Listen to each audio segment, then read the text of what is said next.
그래서 우리가 지난 앞에 동영상에서 우리 몸의 중요한 셈들에 대해서 했고, 지금부터는 이제 병태생리에 대해서 볼 건데, 이 첫 번째가 기능 항진증에 관련된 이제 질병들이야.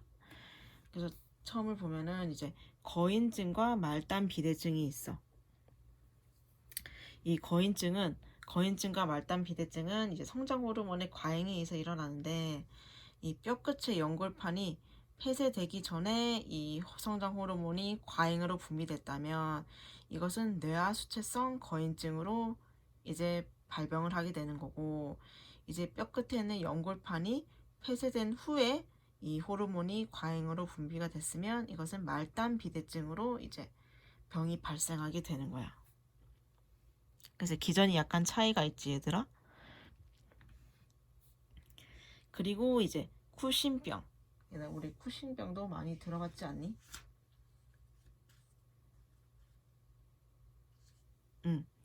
얘는 그 뇌하수체 압엽의 이제 호염기성 세포의 종양이라든지 또는 이 세포의 증식이 원인이 될 수가 있어. 이 쿠싱 증후군은 다시 말해서 비교적 흔한 부신장애라고도 할 수 있지. 그래서 고농도의 혈중 코티솔에 의해서 이제 발생을 한다. 그래서 이제 또한 그 다른 약물이라든지 아까도 말했듯이 종양에 의해서도 발생을 할 수가 있다. 그래서 이것은 특히 중년에서 흔히 발생한다고는 하는데 남성보다는 여성에게서 많이 발생을 한다.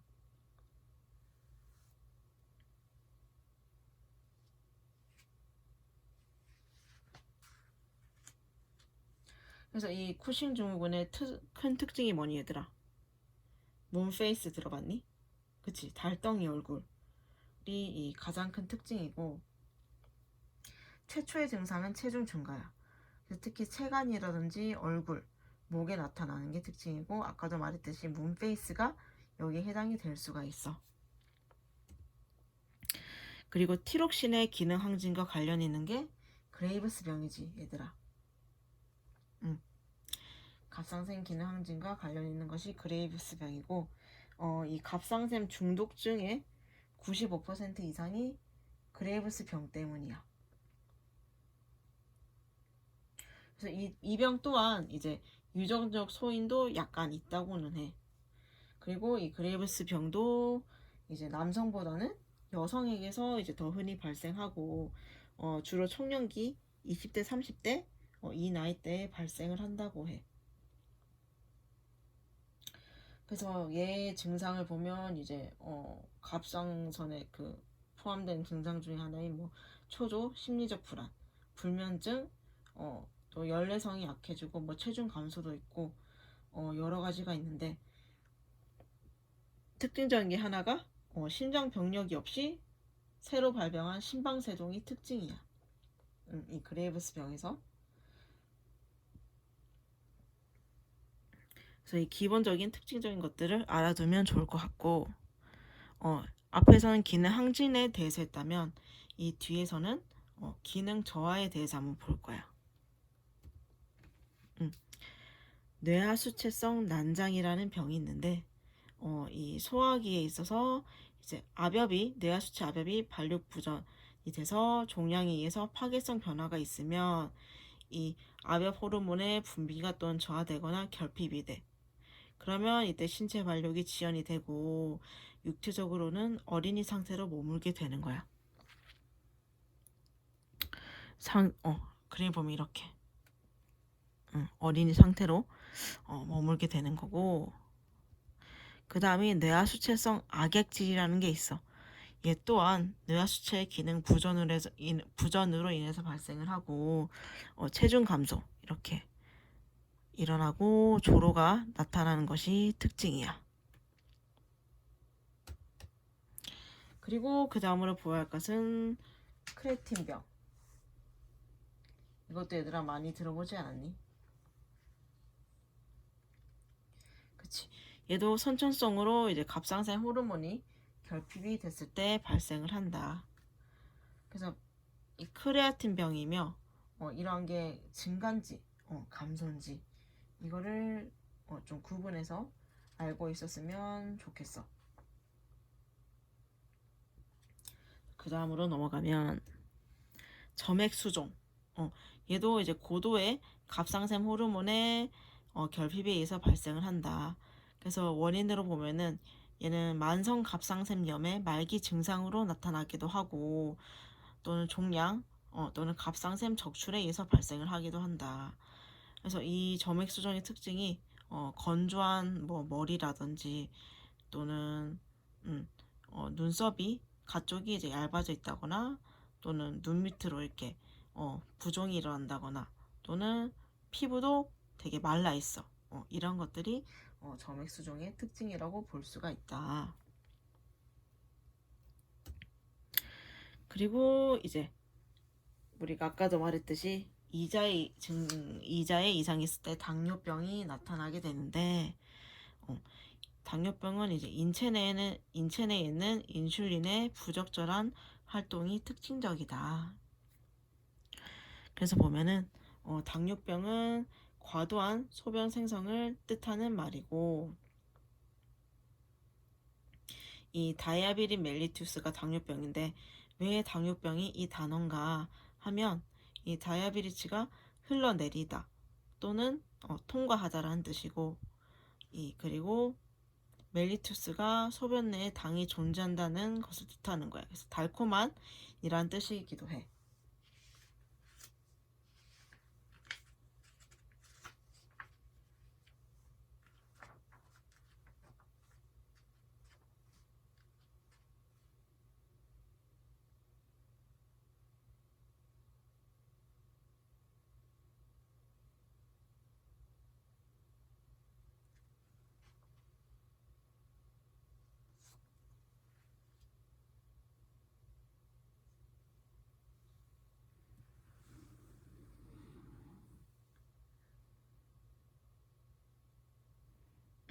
그래서 이 과다한 소변 생성을 뜻하는 다이아비리츠랑 그리고 소변 내에 당이 존재한다는 것을 뜻하는 이 멜리투스 이 두 단어가 합쳐져서 이제 당뇨병이라는 단어가 발생을 하게 됐어.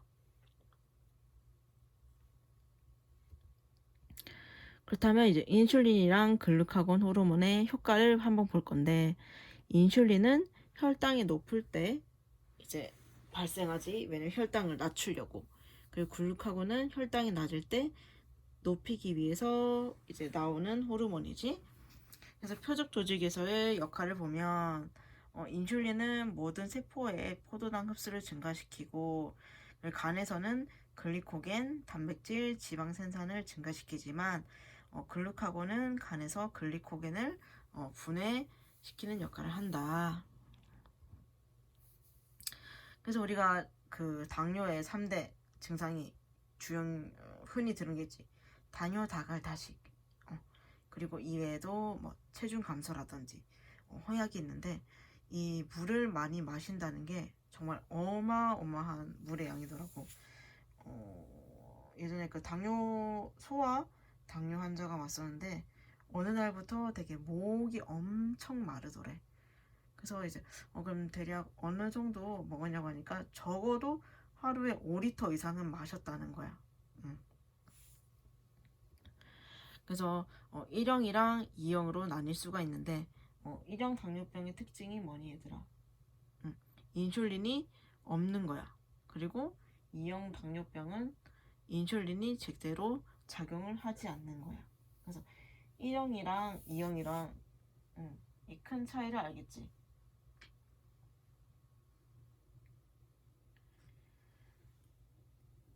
그래서 그 다음을 보면 그래서 1형부터 한번 볼 건데 이자가 인슐린 생산을 매우 적게 하는 것이 이제 특징인데 어떤 경우는 이제 인슐린이 전혀 생산이 되지 않는 경우도 있어.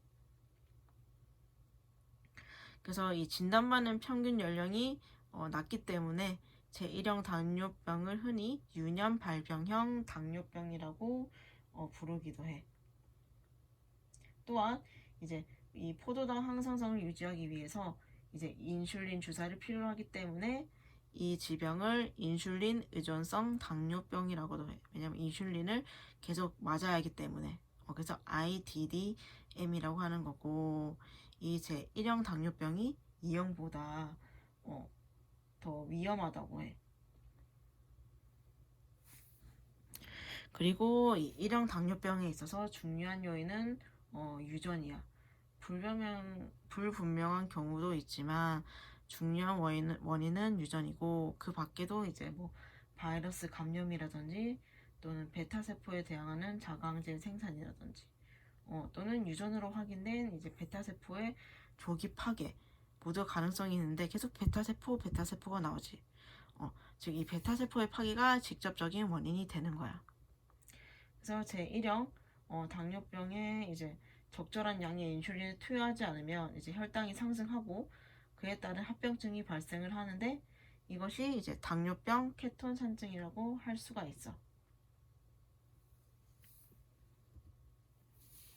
그리고 제2형 당뇨병은 이제 체내에 존재하는 인슐린에 대해 매우 불안정한 반응에 따라 적당한 양의 인슐린의 생산이 저하되는 것과 관련이 있다. 즉, 이 어려운 말 대신에 한마디로 그거야. 예를 들어서 우리가 음식을 먹으면 인슐린이 100 정도는 나와줘야 되는데 이게 100보다 적게 나오는 거지. 그렇기 때문에 이제 당 조절이 제대로 되지 않아서 발생하는 거야. 그래서 얘는 인슐린 비의존성 당뇨병이라고 하는 거지. 그래서 얘 또한 보면 유전이 질병 소인이기도 하고, 또 비만한 사람은 이 질병을 악화시키는 역할을 해. 왜냐면 이 체중 증가가 이 세포에 대한 인슐린 수용체 수를 상대적으로 부족하게 만들거든. 그렇기 때문에 이제 비만은 이 질병을 악화시키고, 이 전체 당뇨병의 80%를 차지하는 게 제2형이야.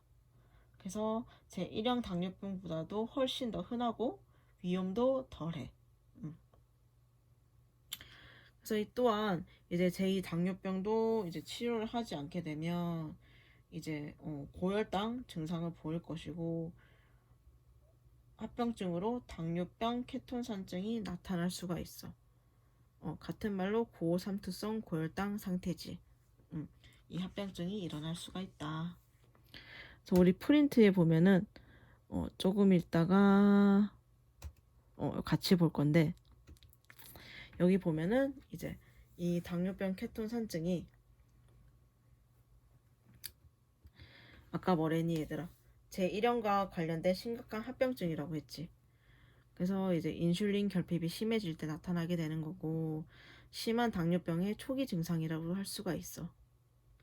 그래서 인슐린 주사를 맞지 않은 경우에도 발생을 할 수가 있고, 또는 수술을 하거나 또는 심한 감염과 같이 이제 생리적 스트레스에서도 발생을 할 수가 있다. 그래서 당뇨병성 케톤산증을 보면은 증상과 징후에 얘들아 뭐가 있니? 특징적인 거. 단요, 다갈, 다식은 당연히 있을 거고, 깊고 빠른 호흡, 쿠스말 호흡, 그리고 호흡에서 달콤한 냄새가 난다는 것.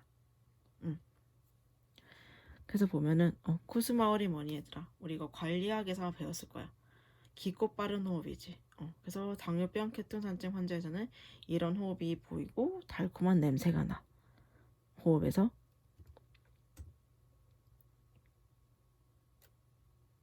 그래서 이 표를 보면은 여기도 당뇨병성 케톤산증에 대한 증상이 나와 있지. 그 다음으로 아까 제2형의 합병증인 고삼투성 고혈당 상태. 그래서 고혈당, 고삼투성 비케톤성 혼수라고도 하고, 얘는 제2형의 당뇨병의 심각한 합병증이다.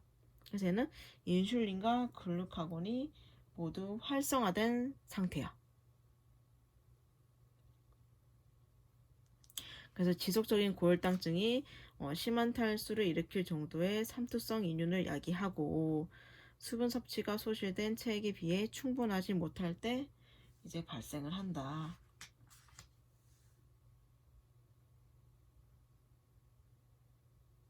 그래서 그 밖에도 뭐 투석이라든지 고삼투성 음식 섭취 또는 감염 이런 것들이 이제 이 합병증의 악화와 관계가 있을 수 있다. 그래서 이 앞에 표를 다시 넘어가면 이게 똑같이 나오거든. 고삼투성 고혈당 상태. 그래서 여기도 똑같이 단유 다갈 다식. 그 따뜻하고 건조한 피부와 점막. 이런 것들이 있다. 그 다음으로 봐야 할 것이 저혈당성 쇼크, 인슐린 쇼크지. 이것은 이제 내과적 응급에 해당이 되지. 그래서 이것은 환자에게 너무 많은 인슐린을 투여했을 때, 또는 환자가 인슐린 용량에 비해서 음식을 너무 적게 먹었을 때, 그치? 인슐린 용량을 많이 낮추려고 투여를 했는데 그만큼 음식도 먹어줘야지 인슐린을 투여해도 적당히 떨어지는데 음식을 섭취 안 했을 때 투여를 하게 되면 당이 확 떨어지게 되는 거지. 그리고 이제 과격한 운동으로 모든 포도당을 소모했을 때 발생을 한다. 그래서 저혈당증의 기간이 길어지면 이 포도당의 부족으로 인해서 뇌세포가 영구적으로 손상을 받거나 사망에 이를 수도 있다. 그래서 이는 즉각적인 응급처치가 이루어져야 하지.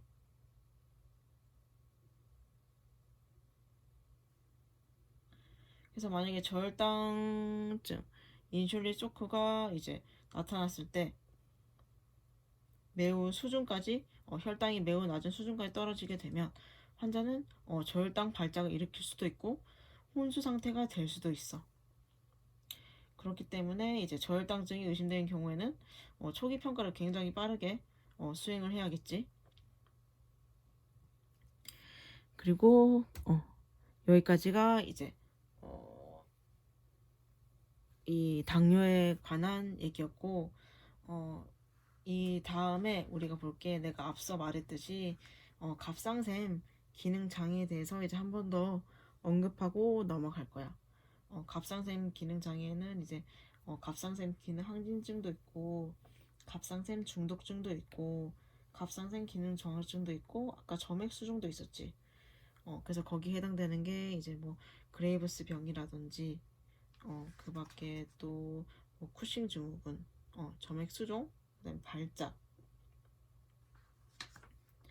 이런 것들이 갑상샘 장애랑 이제 부신 장애에 해당되는 것들을 다시 한 번 더 짚고 넘어갈게. 그래서 이 다음 영상에서는 갑상샘이랑 부신 장애에 대해서 우리 한번 보고 넘어갈게.